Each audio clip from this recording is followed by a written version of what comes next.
I died and I was reborn in my own body. This phrase encapsulates the transformation that has fundamentally changed my life for the good.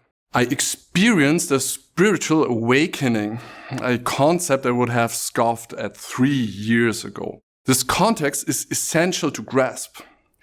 Before this event, I was the most unspiritual person you can imagine. I was a materialistic atheist. Spirituality happened to me. Today I'm here to guide you to experience the same magic in your life.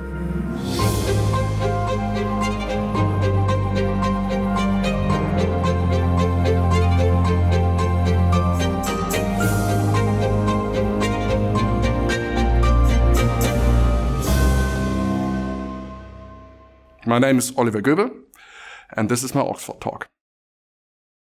I struggled with insomnia for over 2 decades, rooted in an always running mind, anticipating the worst, constantly exhausted and grumpy. I knew I couldn't continue living this way. The shadow of my suffering also fell upon my wife and children, and its effects are still noticeable in my loved ones to this day. My physical health mirrored my mental state. I occasionally found sleep during vacations, which showed me that the root cause of my problems must be mental. Therefore, I searched for solutions for over 2 years without any results until I stumbled upon a guided breathing technique by Wim Hof. After breathing, I followed the impulse to stay in silence and fell into deep meditation. This meditative state transported me to what is known in yoga as the breathless state, a realm beyond my physical form and mind, where time seemed to cease. I was bathing in peace. Suddenly, my mind violently snapped back, hurling me out of this tranquil state with the alarming realization that I stopped breathing. This abrupt shift from deep peace to sudden panic turned my world upside down, marking the birth of a new, awakened version of myself. This stark contrast made me realize that thoughts are not reality, nor are they generated by the true I, unveiling a profound separation between my authentic self and the mechanized patterns of my mind. It was as if I had been viewing life through a foggy mirror, only seeing clearly once a window was opened, dispelling the mist. My change was so drastic that it took over a year for my wife to rebuild her trust in me. And I was also confused because I didn't know what happened. This realization revealed the automated nature of my thought patterns that distorted my reality fundamentally. It's as if you suddenly realize that your mind automatically overlays a soundtrack onto a beautiful movie that questions everything and views it from a negative perspective. My old thought patterns, which I know now, are neurological highways in the brain, persisted. However, I could now expose them and reduce their influence over my emotional reactions. I realized that emotions are judgmental thoughts that generate a physical sensation, thereby creating perceived reality. What we regard as the reality is in fact a subjective viewpoint. This newfound awareness allowed me to detach from the illusions generated by my subconscious and perceive them for what they are, merely one of the infinite possible perspectives on my life. The reason for my suffering was quite simple. I was a poor storyteller. Now my life has transformed. I've become a certified life coach and hypnotherapist, enjoying the best physical condition of my life and witnessing healing within my family. Life has become an exciting, boundless adventure through understanding the mechanics of the mind. And don't just believe my words and verify them yourself. To help, I created MetaMind Mastery, a 4-step method to enhance spiritual awakening and shape your reality. Let's dive in. Step 1. Self-compassing. Unconscious emotions serve as your alarm system and compass.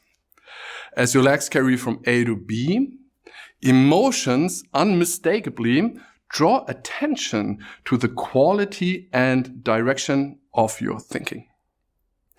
Please take it as a thought experiment because it is necessary to overtake the viewpoint that everything happening in your life is for your highest good.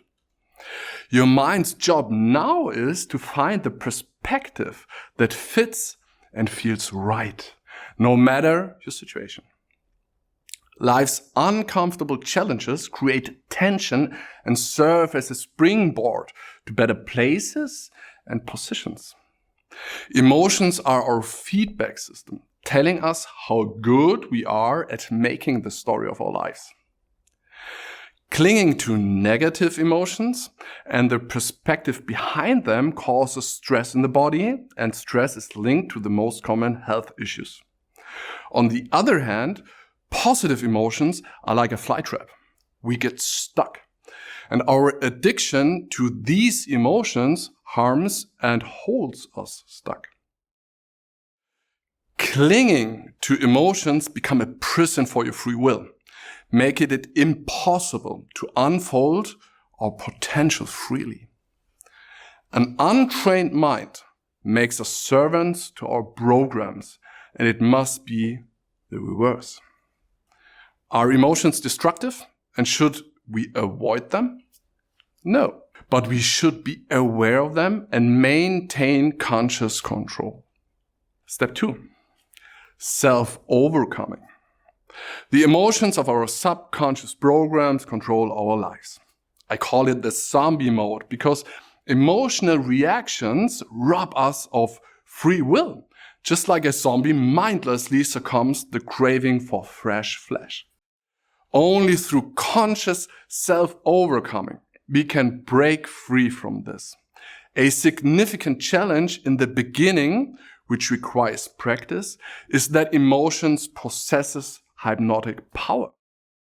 This step is the real magic because it forces awakening. When we refuse our emotional impulses and consciously choose our reaction, even if it doesn't feel real or like me, the question will come up. Who's the one who decides? Step 3.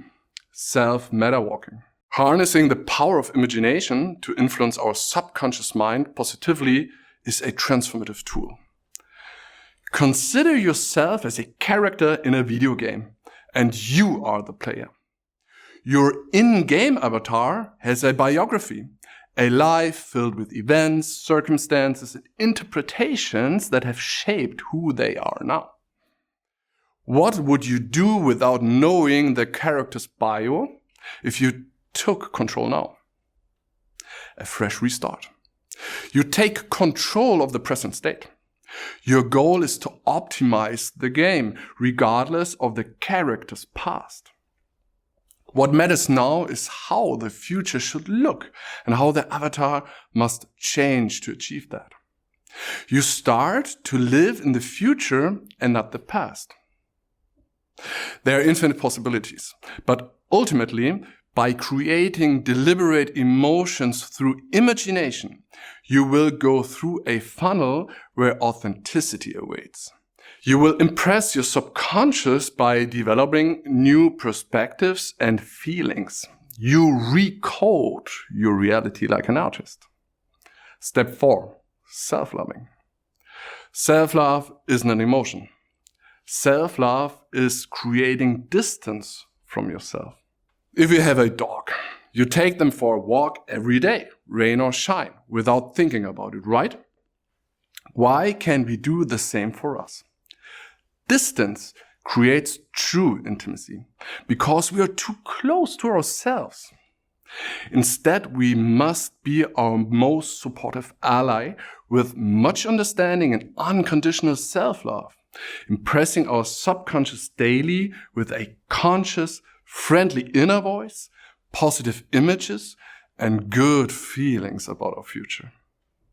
It also means understanding that perfectionism is like a smooth wall, impossible to climb.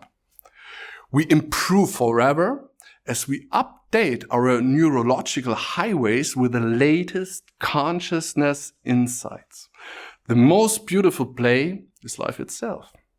I encourage you to let MetaMind Mastery guide you by using unconscious emotion as an alarm system and signpost, and allowing conscious emotions to reprogram your subconscious and promote self-transcendence. True freedom arrives when consciousness surpasses programmed responses, enabling creation of deliberate, positive emotions. It allows you to effectively influence your subconscious and turn it into a wishing well that fulfills your innermost desires. This journey transforms you into your best version, and you profoundly serve the whole world.